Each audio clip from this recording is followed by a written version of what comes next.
I was part of a process in which there was a gallery, and what happened was the woman brought in hundreds and hundreds of family photos, things that had been dumped, or photos that people thought, I don't even know who these are, or these people are anymore, and everybody who knew was dead. And they were dumped on tables around the room. And 6 artists were asked, go around and pick a number of photos, and then we want you to write a story, and then in about an hour we're opening up the gallery and you'll tell your story. These are the 8 photos I picked. You're looking at the backs of some 3 women's legs, and 2 of them are wearing white socks and 1 is wearing black socks. You're looking at another woman who's bending over with a very low-cut dress, and you're looking at her breasts. You're looking at a dog sitting in the front lawn, and on the back of the photo it says, Jasper. You see a pool with people in it, adults, and there seems to be an adult pushing down a child, and on the back it says, baptism. You see a series of photos of 3 men. There's like 9 different photos, 3 different men in each of them. But when you turn it over, in each of the squares, one of the men is named Dick. You see a woman standing with her back to the camera, and she's wearing a really big hat. And the final picture is a man on a motorbike out in the woods with 2 men standing around him. This was my story. This story is obviously about the past. I mean, we don't take photos of the future. It's also about healing, which I'll tell you later. First of all, let me set something straight. My name is Richard, not Dick.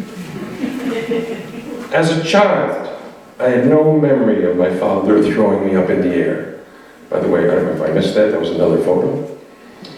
Probably due to the number of times that he didn't catch me.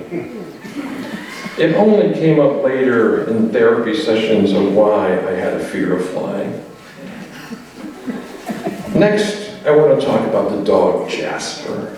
He looks so cute in the pictures. The shelter hadn't told us he was a fugitive from 4 states for biting children.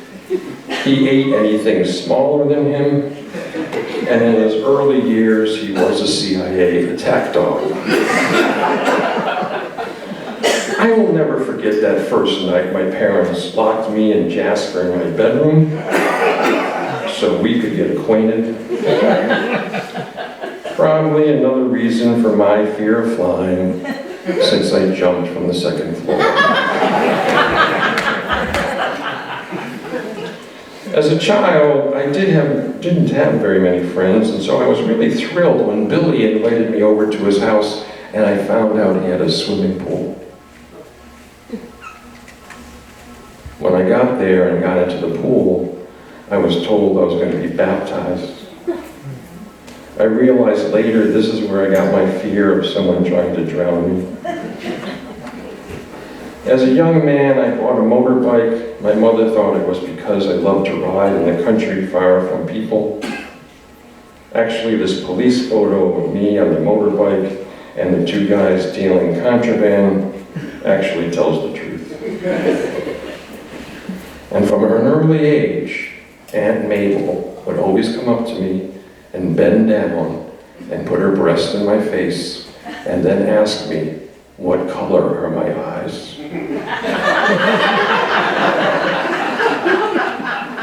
This became a sore spot with many lovers then and after. Am I wrong?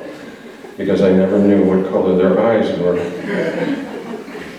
My first girlfriend was the one wearing the black socks.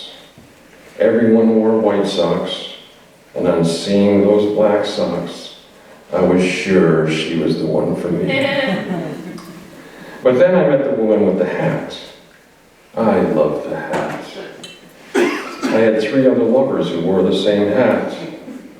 Finally, I saved everybody a lot of pain, and I just bought the hat. In my healing work, I decided to set up an altar. I hung the black socks there, the hat, Jasper's head that I had stuffed and mounted.